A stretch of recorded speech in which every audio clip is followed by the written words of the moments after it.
Quads are made up of 4 muscles. I'm going to tell you the anatomy of all 4 in under 60 seconds, and if I go over, I'll give you 50% off my anatomy guide.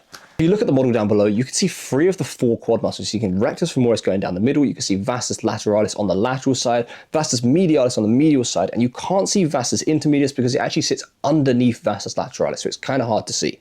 In terms of the origins and insertions, they all insert into one common insertion, which is down at the tibial tuberosity via the patellar tendon, so they all insert in the same place. However, their origins are different, so we're going to go through them now. Rectus femoris has 2 origin points. It comes from the anterior inferior iliac spine. It also comes from a small groove which is above the acetabulum, which is where the hip joint sort of comes together, so above that point there. Vastus lateralis comes from the greater trochanter, which is the bony point you can feel on the side of your hip. It also comes with the intertrochanteric line and the lateral lip of the linea aspera, which is a bit that sort of sticks out on the back of the femur. Vastus medialis comes from the intertrochanteric line and the medial lip of the linea aspera. And vastus intermedius comes from the anterior and the lateral surface of sort of the mid femur, and then it also just runs down. So they all have one key function, which is knee extension. So literally just straightening the knee. So if you want to train that function, anything would do it. So you can do squats, leg extensions. If you were extending the knee, you're training the quads.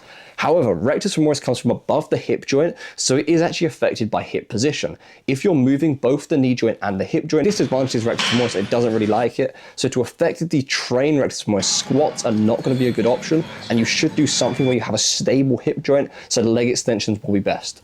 So if you want to isolate and train all 4 quads with the best possible movement, leg extensions will be the best one. But for overall and more rounded training, I'd always recommend doing a squat pattern or a leg press, because this is great for the vastus muscles, and you're also going to get some glute and adductor work in there, and then add in a leg extension at the end, so you can also get rec fem. But if you just want one movement, leg extensions will be the best one for you.